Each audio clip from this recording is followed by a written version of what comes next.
On today's show, Tom Hart from ESPN will join us to talk about last night's Arkansas-Tennessee baseball game at Baum-Walker Stadium. Ethan Westerman also in studio to talk about the start of this afternoon's NCAA Fayetteville Softball Regional over at Bogle Park. But first, a word from Kendall King. The Kendall King Group family of companies plays to win, just like our Hawgs. We know how demanding retail marketing is today. From digital omni-channel creative services, through in-store signing and displays, and finally to social influence, we've got you covered. Our KKG Inc. family of companies, Kendall King, Shopcart Creative, and Soapbox Influence are winning with multiple retailers and brands. We play to win and will be a winning partner for all your retail marketing service needs. Go Hogs! You know, for my money, the best college baseball play-by-play guy is Tom Hart on TV, and he is in Fayetteville this weekend calling these games for ESPN, SEC Network. He joins us this morning. Tom, I know you're out on the golf course somewhere. Appreciate you taking time between tee shots to do this.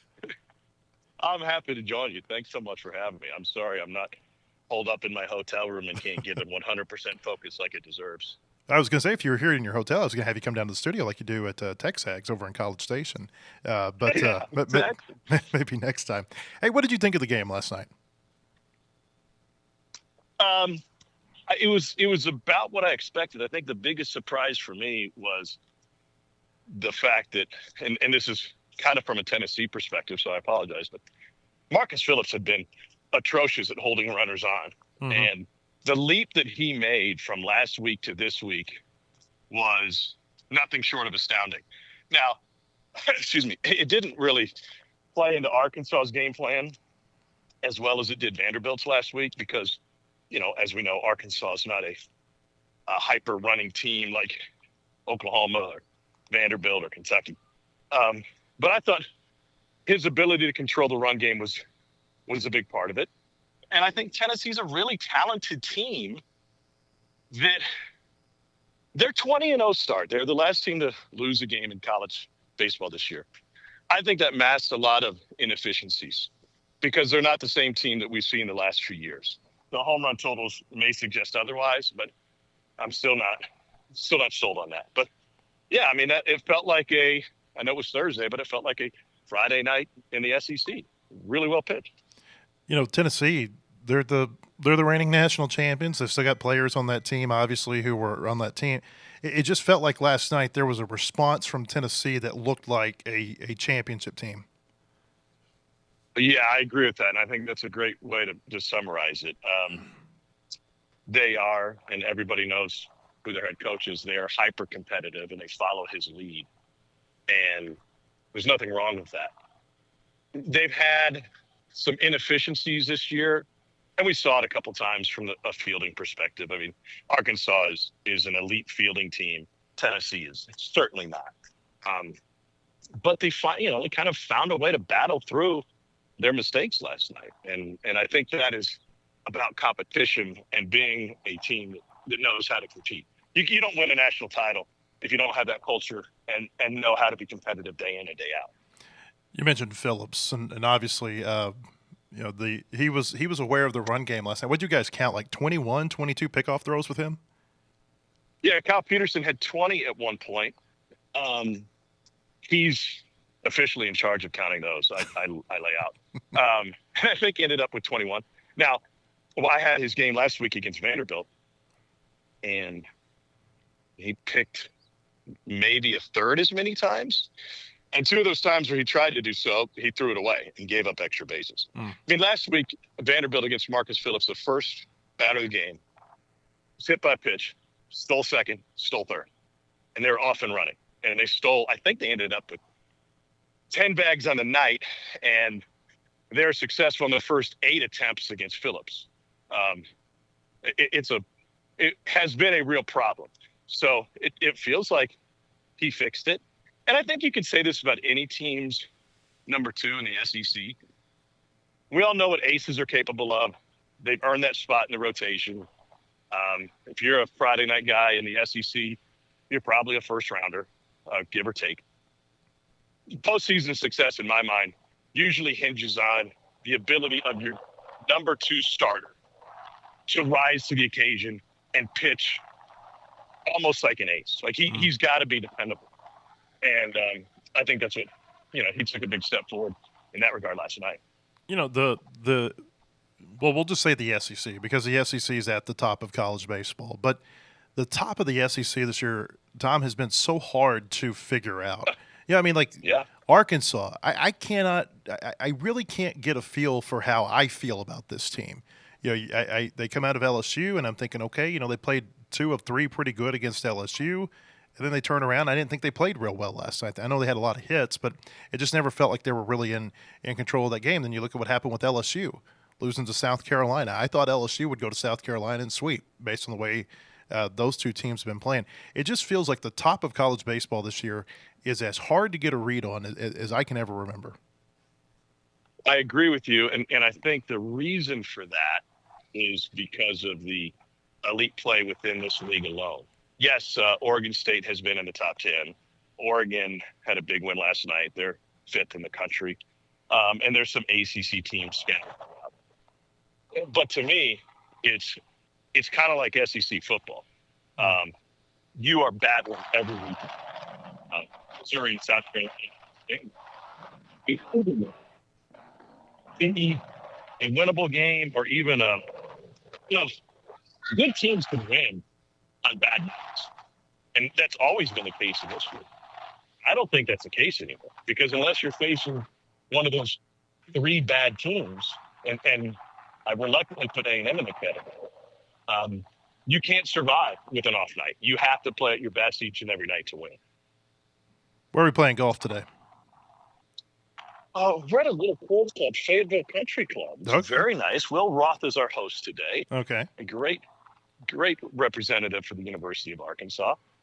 And it's only blowing about 120 miles an hour on the top of this mountain. Yeah, well, I could hear the wind. I knew you had to be on top of a mountain somewhere. You may have some storms rolling in. Tell Will I said hi. Will and I went to college together. Hey, tonight, what do you think about this matchup? Arkansas said they're going to start Aiden Jimenez. Tennessee obviously going to start Liam Doyle. Is there concern from Tennessee's standpoint with Doyle and this blister that he's been pitching with? Well, tell me about Jimenez. That caught me by surprise when I saw that news last night. The decision there. What do you think that's about? Well, I think that he was going to be the starter at Oregon State last year. He's going to be a number 2 starter at Oregon State, and of course he's been coming back from Tommy John. I think that, with Parker Coyle being out for the Razorbacks over the last few weeks, they needed somebody they could turn to in the bullpen and go give them 2 or 3 innings. And I think that that's what, Jimenez has been that guy for Arkansas. And I kind of think that with Coyle being back in the fold, I think now maybe it makes them a little bit more comfortable with taking Jimenez out of that bullpen role. I don't think they could keep throwing Landon Beidelshees out there as a starter with the way the starts have been going for him the last several weeks. Yeah, there doesn't seem to be much confidence in Landon based on, kind of not specifically talking to the coaching staff about him, but how they are managing their rotation in the bullpen in that regard. Liam Doyle is legit. I mean, last check, he was leading country in strikeouts. The blister has been an issue for him all season. Last week against Vandy, it came up in his last inning of work, and he probably wasn't going to go back out for the 8th anyway. Well, he wasn't going to. So it wasn't prohibitive. But for a guy who throws as hard as he does, and he's a little unconventional with his arm slot, it results. I think it's a concern for Tennessee long term because he's got to pitch like an ace for them to have postseason success. Whether or not it's an issue tonight, we'll see. And I think that whether it's dry out or there's some moisture in the air, all of that could impact whether or not it's an issue going forward and will be. But man, he's fun to watch if you don't have a rooting interest, and especially if you look at what we call the back of the baseball card, because here's a guy who was very lightly recruited out of New England, ends up at Coastal Carolina, pitches okay, gets an opportunity to go to Ole Miss. Still pitches well, but walk numbers are high. He's pitching like a typical power arm. And now this year, he really dedicated himself in the weight room. And a great example for young players and pitchers, like if your stamina isn't good enough to get you through games, you're not going to be effective. You're not going to realize your potential. And he's made himself, if he didn't already get paid, he's made himself a lot of money in that regard. And I mean, he's going to be a top 5 pick, and deservedly so based on the numbers that he's put up. You mentioned SEC baseball, kind of like SEC football. It gives you some pretty good visuals on the TV, right? I mean, I was kind of side-eyeing your broadcast last night. I thought you guys did a great job of just kind of giving a feel of what it felt like inside the ballpark. There's no better place than Baum Walker. And I, at the risk of upsetting other fan bases, I'm not saying it's absolutely the best, but there's no place better. And we had a long chat with DVH before the game just about the passion of this fan base. And, you know, it's real, and you don't create that environment without people caring and without it having been an important part of this area for a long time. And we appreciate it so much. You know, I'm so lucky to do what I do, and whether that's Saturday night in SEC football stadiums or going to a packed house for a big baseball series with top 20 series. I'm constantly amazed and appreciative of the casual fans in my circle, casual sports fans. Use my brother-in-law as an example. My brother-in-law texted me a few years ago. I think Mississippi State was playing Notre Dame in a super. And here's a guy who's never been to Starkville, Mississippi. All he knows is what he's seeing on TV with that packed house. He texts me, man, Starkville's got to be the coolest place on earth right now.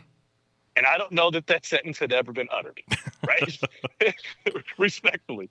But it really delivers from a TV perspective, and it's easy to see, you know, why enrollment is up at all these schools and why people want to come out and be a part of it from a communal aspect. And I just appreciate the fact that I get a front row seat at a lot of these spots. I'll tell you what you do well, Tom. You always know the place to go inside these SEC towns. Yeah, I mean, you know Dixon, you know Northgate, you know the Cotton District, Broadway, 6th Street, whatever it might be. Is that learned, or is that something that is lived? Lived. Yeah, I mean, there may have been a time or two where I referenced a place that I hadn't darkened the door, but most of the places I've been to. Because listen, that's one of the really cool parts about my job. I have friends that travel in the fall to follow their favorite college football team. And in fact, I got a text from a Mizzou buddy last week, and he said, going to Auburn, probably going to stay at the Atlanta hotel, drive down day game. And I said, are you crazy? You know, pay the money for a hotel room, go experience it. Like, this is what it's all about. I understand the 3.5 hours of the football games is important, and it's fun, and it's, you know, stressful. But I get to go to these places, but I don't want to sit in my hotel room. I want to get out and see the color and the vibrancy and the nightlife, and I'm lucky that I get to do that. So,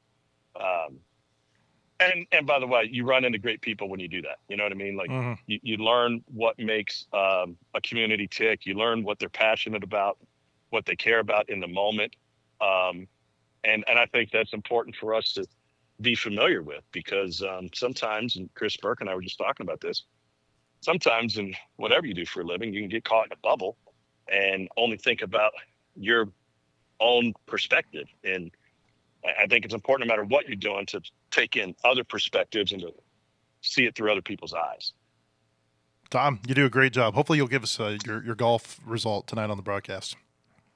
Well, you were with me for my best drive of the day just now, so I appreciate that. It's awesome. I don't want to talk too much about my game tonight, but I might make fun of Berkey's game. So, oh, and by the way, the game is now on SEC Network. It was scheduled to be on ESPN Plus. Okay. Something got moved. Somebody got rained out. So glad to be on what we call linear television tonight. Breaking news: Arkansas on SEC Network tonight. Tom, we appreciate your time. There you go.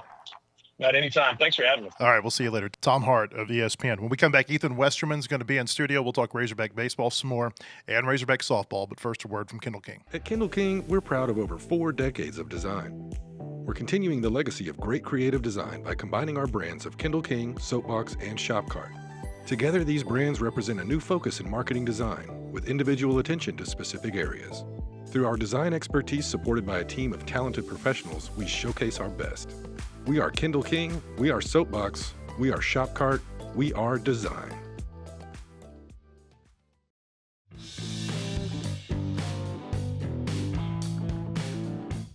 I don't know if I would say it's concern about Arkansas baseball, but there was an element of the play last night that I just didn't think was very good. And, when you think about that, Tennessee was holding Liam Doyle for game 2.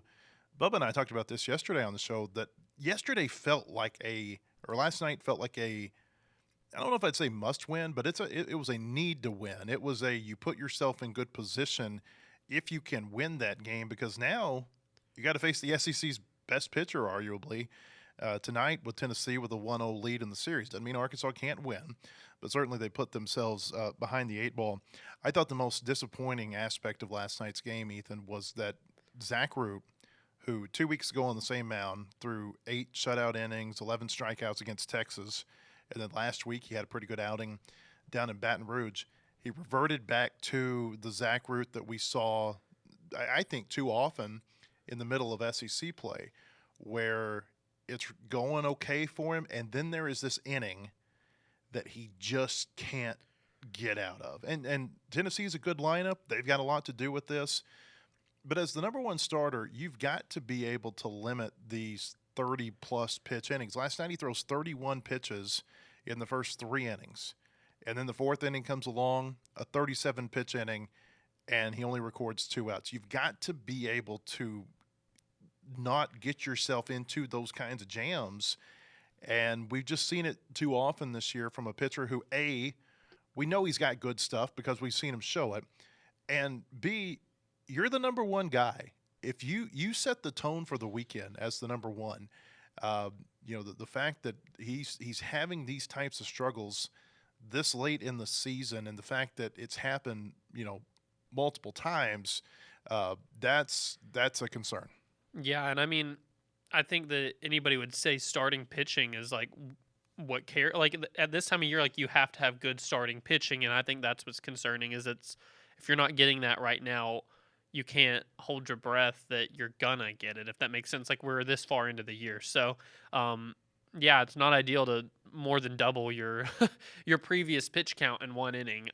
So it's one of those deals. I'm looking at this season. I'm like, man, I hate playing the theoretical game of like, well, taking wins away from a team or like turning losses into, well, what if those are wins? But like right now you look at it, you're like, if they didn't have that Texas series sweep, the vibes would, I mean, it's not like the vibes are great right now, but they certainly wouldn't be good without that series sweep. So, you just wonder how, you've seen some of the Arkansas teams do this in the past where you have your concerns about them going into postseason play, and then all of a sudden they're like kind of a different team. I don't know. But you got to get better starting pitching. With Root last night, he had so many chances to get out of that inning without it being a terrible inning. I mean, his pitch count got up, but Levi Clark, pinch hitter, comes in, 3-2 pitch, walks him after Root had gotten ahead in the count. He had gotten ahead 1-2 in the count, and then you've got Manny Marin, 3-2 count, hits a 2-run single. You get Gavin Killeen, get him to a 2-2 count. It's a 2-out single. And, I mean, these are backbreakers to me. And it was only a 3-2 and then a 4-2 game on those hits. But that felt like a very pivotal point in last night's game. I thought that there were 3 pretty pivotal points in the game, maybe 4. Second inning, Arkansas gets the big 2-out double from Charles Davelin. Looks like it's going to clear the bases. And then Reese Robinette gets thrown out at home plate.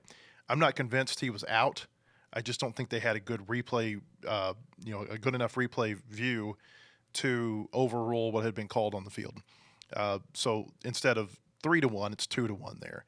7th inning, you've got the double play that Arkansas can't turn because Cam Kozel throws the ball too high to first base. Next guy comes up, and he hits a 2-run home run where it could have been a solo home run. And so right there, you've got at that point after that half inning, it's 7-3. It could easily be 6-4, and that totally changes the way the game feels. And Arkansas, they left runners on base. They, and then obviously that point there where Root couldn't get out of the inning with 2 strikes and 2 outs and 3 consecutive at bats.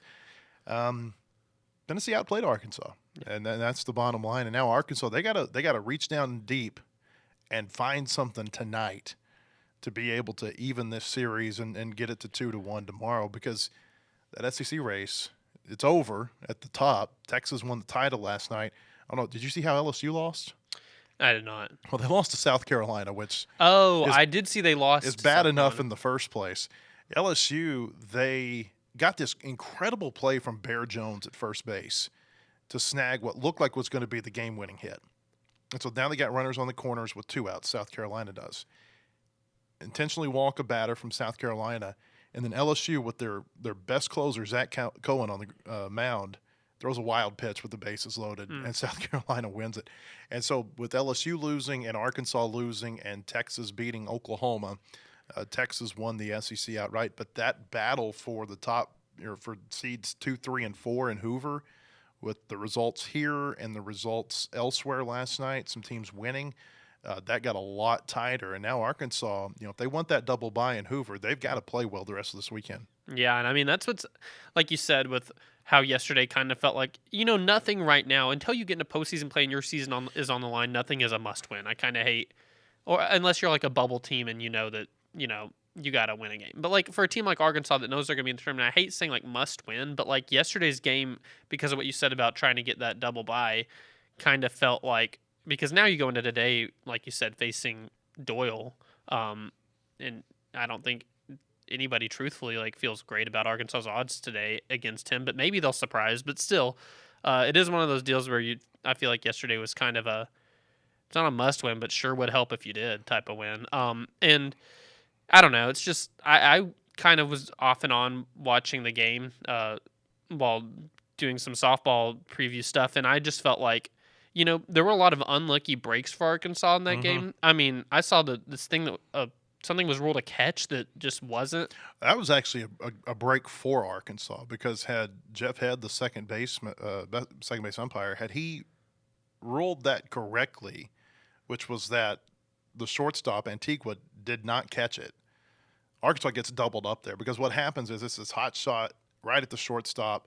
Both of the runners, it looks like it's going to go into left field, and so both of them got so far off the bag that he would have been able to double up the runners trying to retreat. Yeah. Or, I guess he would have thrown to third and got that guy, and then they probably could have gone back to one of the other bases and got another one. Well, regardless, there was a bunch of weird, crazy breaks for either way, like yesterday. And I just think that you get in a point in the season where it's like you got to create some of your own breaks too. Like you said, like the not being able to turn a double play, the getting thrown out at home. I just think that you're at that time of year where you kind of got to create some of your own breaks. And unlucky things happen in baseball, softball, any sport like that. I mean, it's just, you always see crazy stuff that happens, and there's validity to the first game that Arkansas softball lost to Oklahoma, it all went downhill on like a swinging bunt on accident that there was no way to field it. It's just like things like that will happen, but at times you got to create some of your own breaks too, and you can't at this time of year be giving away runs or giving extra strikes, extra outs. In addition to those 2 pivotal plays that, like I said, it was a +2 margin for Tennessee. They hit home runs. Neither team hit well with runners on base last night. I mean, Arkansas was 8 for 25. Tennessee was 6 for 24 with runners in scoring position. Arkansas was 3 for 14. Tennessee was 3 for 10. Arkansas stranded 12. Tennessee stranded 11. So, for as frustrated as you can be about the way Arkansas hit with runners on base last night, Tennessee has got the exact same gripe this morning. The home runs make a difference. And, Tennessee hit them.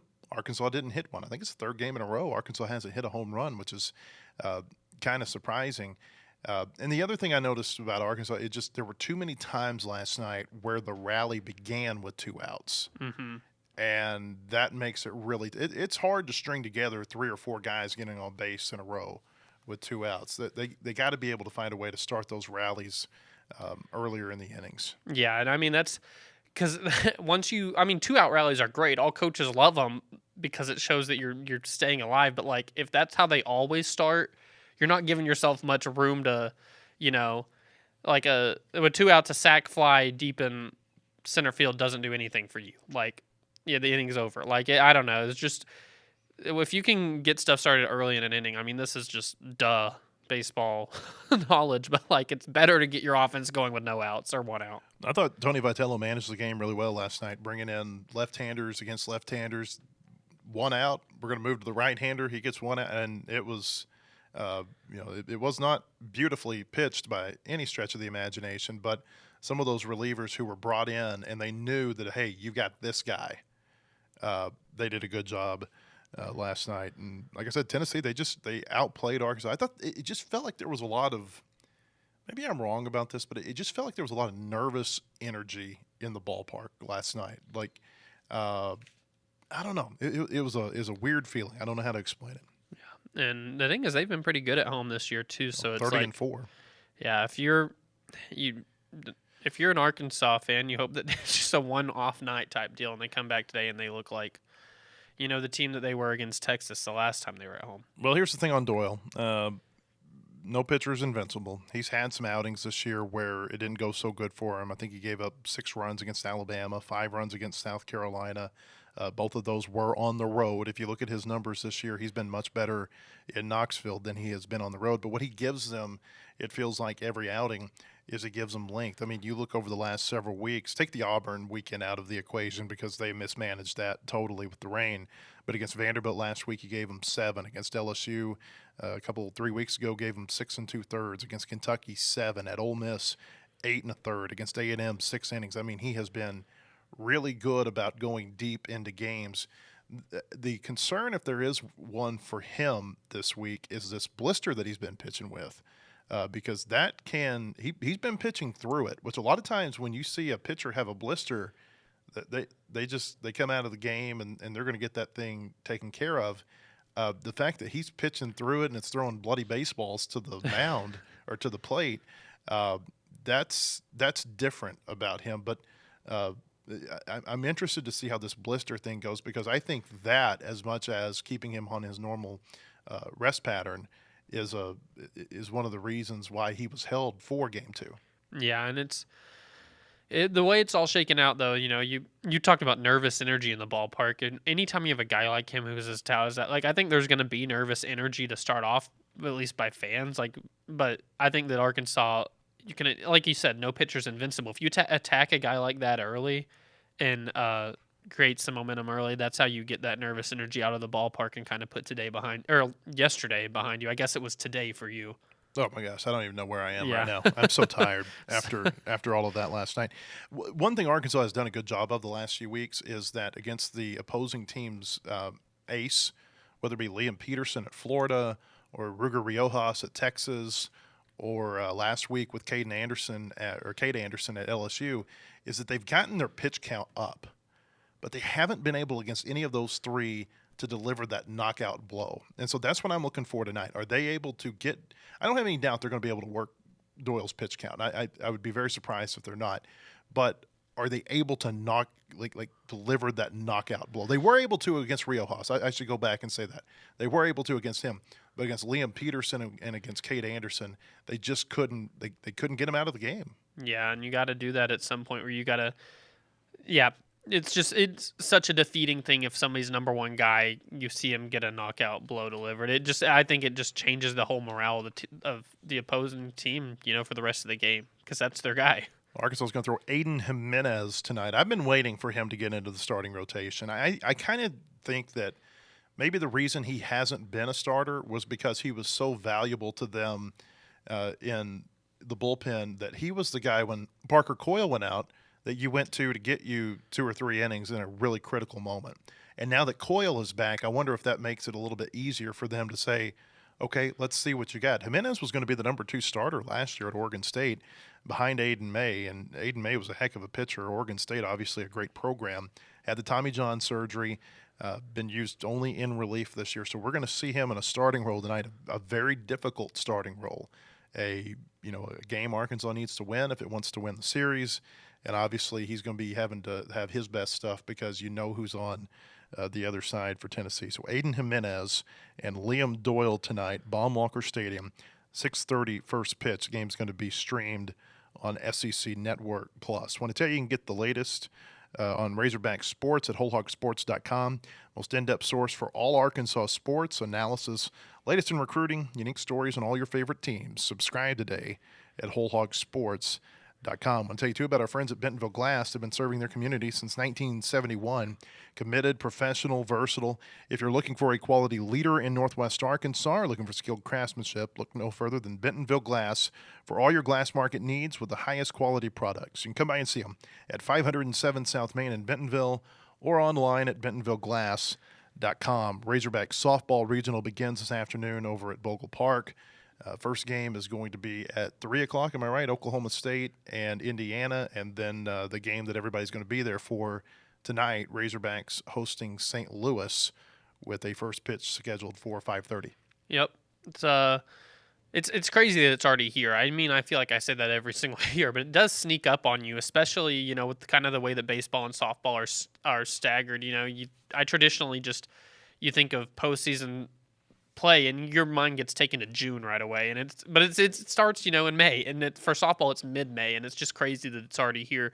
5th year in a row they're hosting softball here. I told somebody yesterday, I said I feel like I've reached that point where it's like I am, you know, we all know that family that goes to Disney World every year and they walk in and they know exactly where to go, they know how it goes, they're walking around just been there, done that. That's where I'm at with these home regionals, because between baseball and softball, I'm like, it feels like they're always at home, and it's always like kind of run the same way with the same schedule. It was just yesterday was kind of, you know, let's just do the same thing we've done for 5 years in a row now. It's the same schedule, same setup, doing it all over again. It was a, you know, pretty repetitive process, I feel like, at this point. That's how I feel when I go to Dallas. I'm going to stay here. I'm going to do this. I'm going to go down this road. Yeah.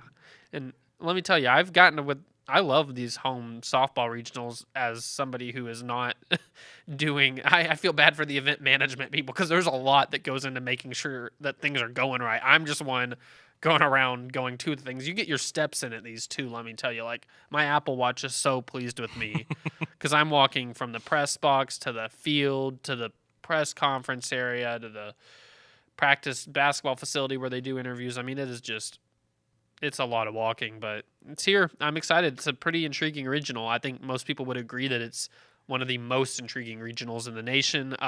Has 3 power programs in there, so. The one thing you always have to watch at these regionals is the weather. There is a little bit of a chance for rain this afternoon. It's going to clear out of here by later in the day, but just in terms of if the games are able to start on time, that's something worth watching. Yeah, 40% chance of the thunderstorms today in Fayetteville, and then beginning tomorrow night and into Sunday, thunderstorms are going to be likely. So this is, you talk about the people who have the headaches, you know, making this thing try to go along without a hitch. That's a factor. Yeah, for sure. And it's, knock on wood, that it doesn't happen, because if you look at the whole regional, which this is how it works most of the time, that all these regionals are hosted in the South, like Oklahoma all the way over to like, you know, to the East Coast, and everybody's like, oh, wait, are we going to get an NCAA regional weekend where there's not really any weather concerns anywhere? And highly unlikely. And that's what it looked like for a second, though. Most people were like, it looks like it's going to happen, but Mother Nature always has the last laugh, I feel like, and it's becoming increasingly more likely. So, you know, holding our breath that these regionals will go on just the right schedule, because it's very nice when it does, but not holding my breath. If it's just rain, you can play through rain. And yeah, I mean, you can't play through a heavy rain that's going to make the field a mud pit, but you can play through rain. It's the lightning that'll get you. And sometimes the lightning this time of year, you know, I mean, it may not be raining, but there's lightning, you know, within the vicinity, and the way they've got the lightning rules can certainly throw you off schedule.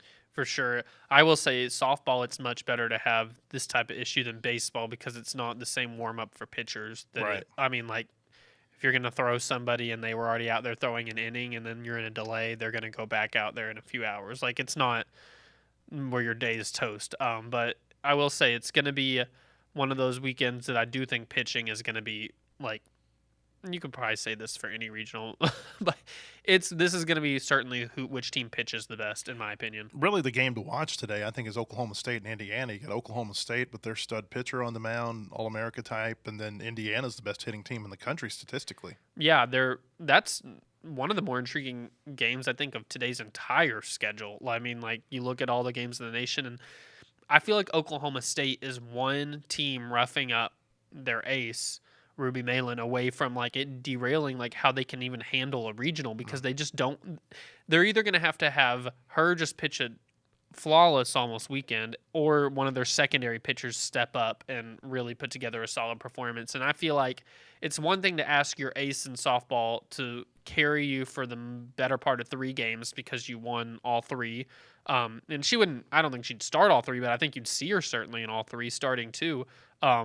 It's one thing to ask your ace to do that. The moment you lose a game and get behind on schedule, it's a lot more pressure to ask them to be flawless for 5 games, for 4 more games, to try and get you out of a bind. I think that Indiana-Oklahoma State game could be sneaky upset alert, because Indiana's got the bats. It's like they're in. Now you got to deal with them. Exactly. And the thing is, Indiana doesn't have the pitching to make a deep run at all, but like they're facing an offense today in Oklahoma State that if there's a team that their pitching could beat at this regional, I think it's the Oklahoma State offense. It's not great. I think that Indiana wants this to be, like a 9-6 game or something like that. Oklahoma State's hoping that their ace can shut them down and win in probably like 3-1, 3-2 fashion. I mean, Indiana's got the bats. You look up and down their lineup, and they have, I think, 4 girls hitting 400 or higher, which is insane. So I certainly am expecting today there to be, I